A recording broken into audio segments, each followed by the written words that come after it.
Hoje eu quero contar para vocês uma história da minha avó, de uma época em que ela, ainda criança, viveu numa casa mal assombrada.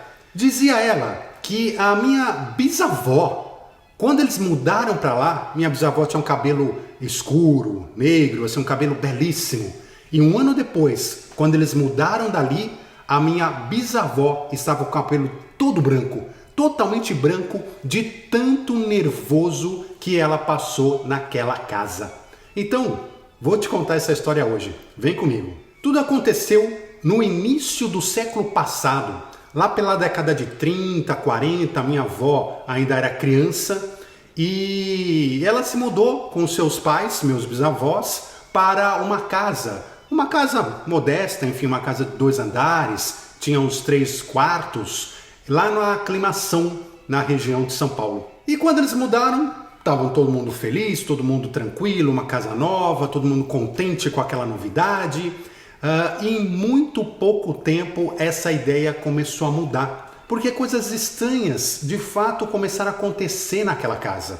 Principalmente durante a noite, eles escutavam algumas batidas parecendo na parede, né? Numa porta, na parede, e não conseguiam entender aquelas batidas. Eles desciam, principalmente meus bisavós, né? Desciam, procuravam pela casa, de onde vinha aquele ruído, aquelas batidas, e não conseguiam encontrar.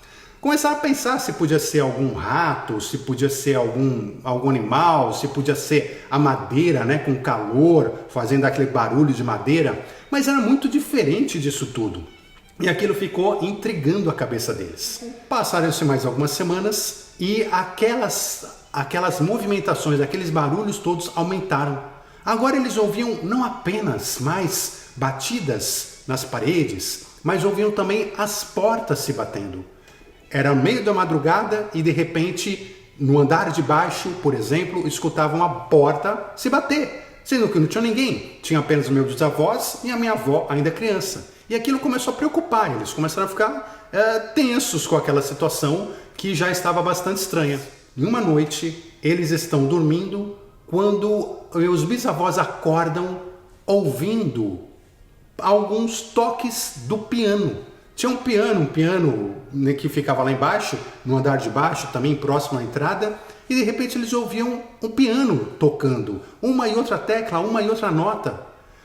Acordaram assustadíssimos, com medo até de descer para ver o que estava acontecendo, até que desceram, não teve jeito, tiveram que descer e, logicamente, não havia ninguém no piano. O piano estava lá, aparentemente intacto, e eles não conseguiam entender o que estava acontecendo, porque os dois ouviam. Se fosse ainda apenas um ouvindo só, ia falar, bom, algum dos dois ali está com algum problema, mas não, os dois estavam ouvindo. E a minha avó também ouvia. A minha avó conta que uma certa noite ela estava sozinha, ela dormia sozinha no quarto dela, e esse quarto então, né, a porta do quarto se aproximava da escada, a escada que subia, né, e que logo à esquerda ficava o quarto dela, e que ela estava na cama, ela sabia que os pais já tinham ido dormir, ela tinha visto os pais entrando no quarto dela, e de repente ela começou a ouvir passos na escada. Então era exatamente como se alguém estivesse subindo a escada, devagar, mas subindo constantemente aquela escada. E ela diz que ficou apavorada, porque ela tinha entendido que, falou, não são meus pais, quem que está na escada? E ela ficou então morrendo de medo. E ela tinha medo, inclusive, de gritar para chamar meus bisavós, né? Porque, enfim, não queria se esconder, na verdade. E assim foi ao longo de semanas, e aqueles barulhos, aquelas chamadas, portas que batiam, e ninguém conseguia explicar o que estava acontecendo. Numa outra noite, a minha avó, ela estava subindo para o seu quarto, e ela entrou no seu quarto quando ela olhou para a janela, imagina, ela estava no 2º andar, e quando ela olhou para a janela do quarto, ela viu uma menina, uma criança, só que não do lado de dentro, do lado de fora da janela, como que olhando para dentro do quarto através do vidro.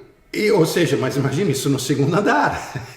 E aí ela olhou para aquela criança, olhou para aquela menina, saiu correndo, ficou desesperada né? Chamou meus bisavós de novo, tal, que foram olhar, ver o que estava acontecendo e, logicamente, que não tinha nenhuma menina do lado de fora da janela no segundo andar. Mas a minha avó tinha certeza absoluta que tinha visto aquela menina.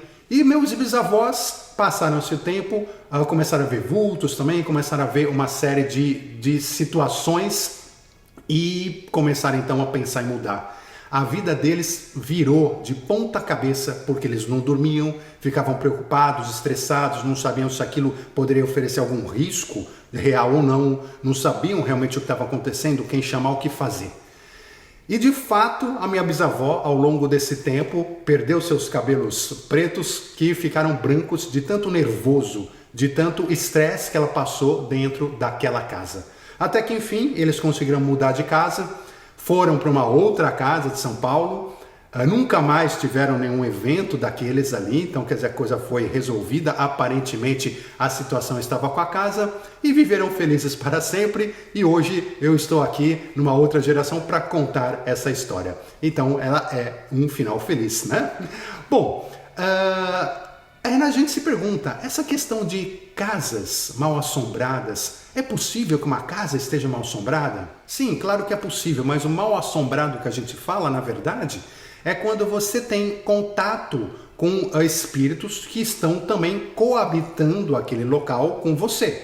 Então você está habitando aquele local no plano físico e você tem outros espíritos que estão também habitando aquele mesmo local no plano espiritual. E há uma comunicação entre o físico e o astral por vários motivos, tá? A razão pela qual esses espíritos, por assim dizer, conseguem se manifestar com barulhos e sons e tudo mais, podem ser muito diversas. Mas de qualquer maneira, em regra, está ligado também a uma certa mediunidade das pessoas que estão dentro da casa, que auxiliam esse processo de, por assim dizer, assombração ou de efeitos físicos. Agora, por que esses espíritos estavam habitando aquela casa? Eu não tenho nenhum conhecimento desse caso específico, porque a minha bisavó, os meus bisavós, a minha própria avó nunca conseguiram nenhum contato com esses espíritos e nem tiveram na época a ideia de chamar um médium para tentar entender o que realmente estava acontecendo. Mas os espíritos ficam numa casa ou em um local por alguns motivos que, em regra, são muito parecidos. O primeiro motivo pode ser simplesmente que eles estavam também coabitando aquele local e acabaram, quer dizer, pela mediunidade das pessoas vivas e tudo mais, criando barulhos, criando situações e esses mundos se colidiam. Ou seja, mas eles não tinham interesse, nenhuma vontade assim em relação às pessoas vivas, por assim dizer. Existe uma segunda posição, que é a segunda menos pior, e depois eu vou falar pior, onde esses espíritos querem chamar atenção.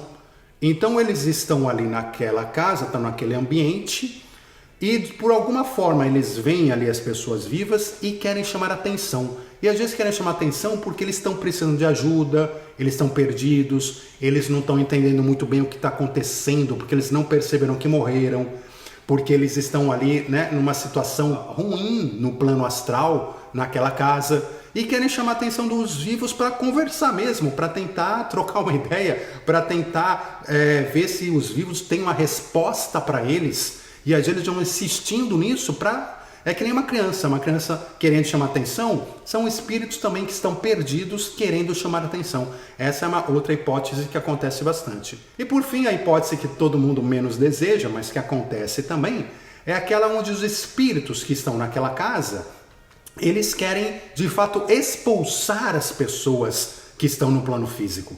Por quê? Porque eles entendem que aquela casa é deles. Eles entendem que aquele local é de sua propriedade e que ninguém deveria estar morando ali.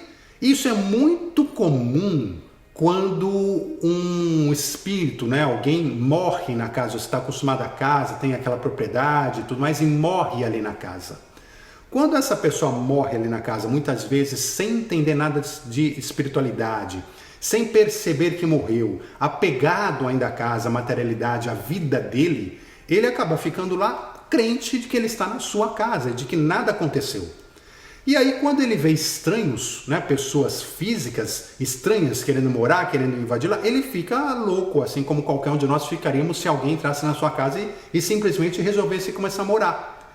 Ele não entende muito bem por que as pessoas não escutam ele, por que as pessoas entraram na casa. Ele tem uma certa perturbação espiritual, já falamos dessa perturbação, desse processo de perturbação espiritual após a morte aqui no canal, mas ele fica com esse tipo de perturbação e por causa disso, essa confusão toda faz com que ele entenda-se proprietário da casa e queira expulsar as pessoas que chegaram. E quando ele começa a encontrar meios de se comunicar e ele começa a ver que aquilo está funcionando de uma forma ou de outra, ele vai aumentando aquela situação para justamente retirar as pessoas dali de dentro. Então são essas as 3 situações mais comuns. Mas é essa a história que eu queria contar para vocês hoje. Espero que tenham gostado. Deixem aqui o seu like, inscreva-se no canal Despertando Pessoas, seja muitíssimo bem-vindo. E a gente se vê na próxima semana na nossa live semanal e nos nossos próximos vídeos. Um forte abraço, muita luz e até já!